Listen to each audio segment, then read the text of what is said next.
Something happened inside the Chicago Cubs organization this past week that nobody, and I mean nobody, saw coming in this exact form. Not the fans, not the national analysts, not even some people inside the industry who thought they had this front office figured out. A decision was made, quietly at first, then all at once, and by the time the dust settled, the entire complexion of this Cubs season had changed. Not because of one flashy headline, because of something much bigger, much bolder, and honestly, much smarter than anyone expected. Stay with me, because I'm about to break down exactly what happened, why it happened, and why it might be the single most important stretch of this entire Cubs season. But before I get into it, quick question for you, because I genuinely want to know. How long have you been a Cubs fan? Were you around for the 2016 World Series, or did this team pull you in more recently? And where are you watching from right now? Chicago? Somewhere else in Illinois? Or are you repping the Cubs from a completely different part of the world? Drop it in the comments. I read every single one, and I want to actually build a conversation with this community, not just talk at a camera. And speaking of building something, if you're new here, welcome. This channel exists for one reason, to give you the fastest, most honest, most complete Cubs breakdowns anywhere on this platform. So if you want in on this journey, do me a huge favor right now. Hit that subscribe button. Smash the like button. It costs you nothing. It takes 2 seconds, and it tells this channel to keep going. Seriously, subscribe now before you forget, because the next update could drop any day, and I don't want you to miss it. Okay, let's get into the actual story. For most of this season, the story around Chicago has been pain, real pain. 30 different injured list stints, 26 of them pitchers. Cade Horton, done for the year. Justin Steele, still grinding back from Tommy John surgery. Ben Brown, Edward Cabrera, in and out of the rotation. Jameson Taillon, designated for assignment and released from the organization entirely. If you were a Cubs fan watching that rotation bleed out week after week, you had every right to be nervous heading into the trade deadline.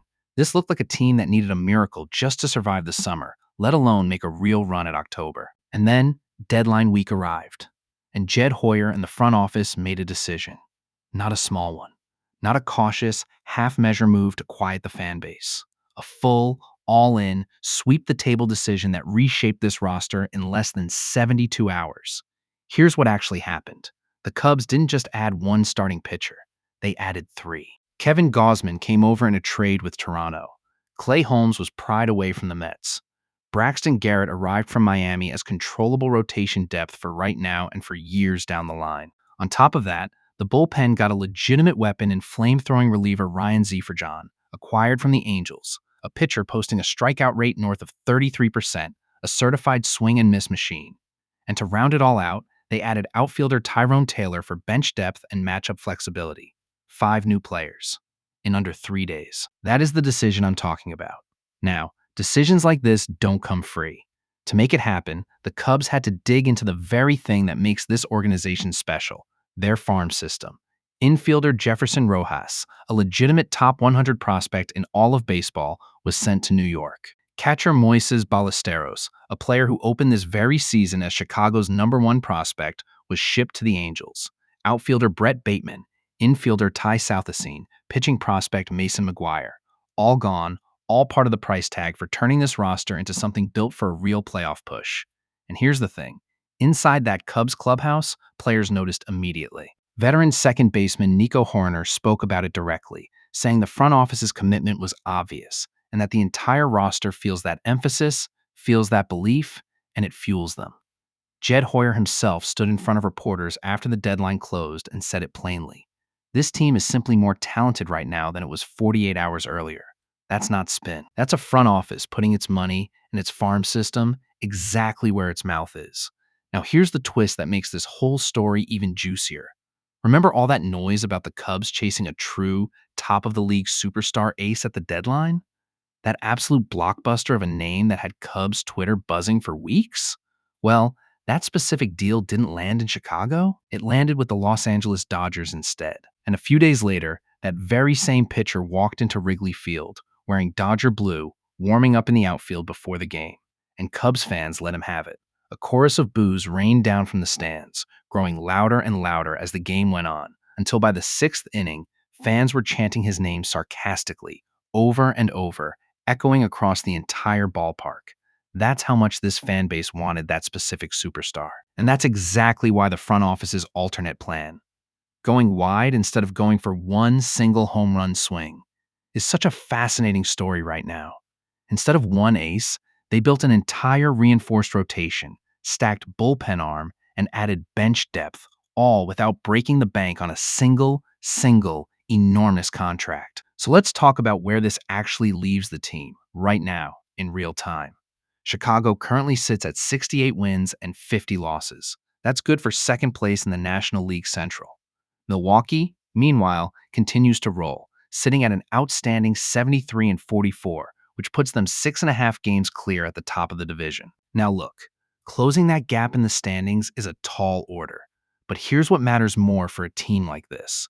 Chicago remains firmly positioned in a strong wildcard spot in the National League, and with this retooled pitching staff, the postseason picture looks a whole lot more stable than it did just 2 weeks ago. And it's not just the pitching. The lineup has been an absolute problem for opposing pitchers lately. Center fielder Pete Crow Armstrong continues to have an incredible season, closing in on his second straight 30-30 campaign, sitting inside the top 10 in all of baseball in both home runs and stolen bases. There is real, legitimate buzz that if he keeps this pace, he could become the first Cubs MVP winner since 2016.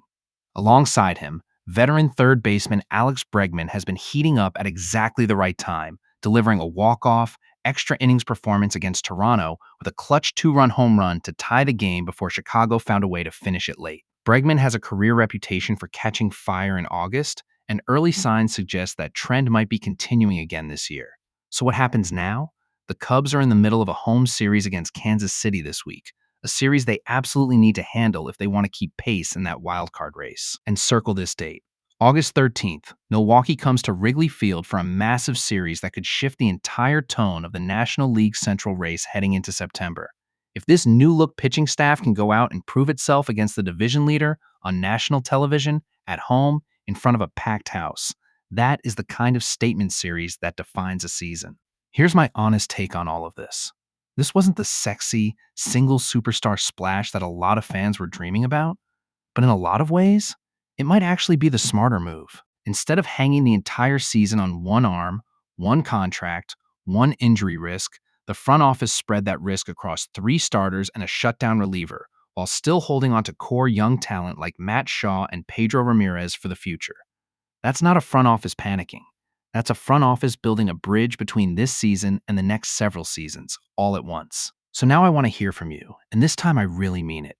Do you think the Cubs made the right call, going wide with volume and depth instead of chasing that one big superstar arm everyone wanted? Or are you still a little salty watching him pitch for someone else now? Type it out in the comments below, tell me your honest opinion, and let's actually get a real conversation going down there. I'll be reading and replying. And listen, before you close this video, I need to ask you one more time. If this channel is going to grow, if we're going to keep bringing you fast, honest Cubs breakdowns the moment news breaks, I need you in the family. So please, subscribe right now. Hit that bell so you actually get notified. Like this video if you made it this far. Share it with one other Cubs fan who needs to see this. This channel only grows because of people like you choosing to be part of it early, and I promise it will be worth it every single time news breaks at Wrigley. That's the breakdown. This roster looks different than it did 2 weeks ago, and honestly, it might look even better than we realize once these new arms settle in. Chicago, stay locked in, because this stretch run is about to get very, very interesting. Go Cubs go, and I'll see you in the next one.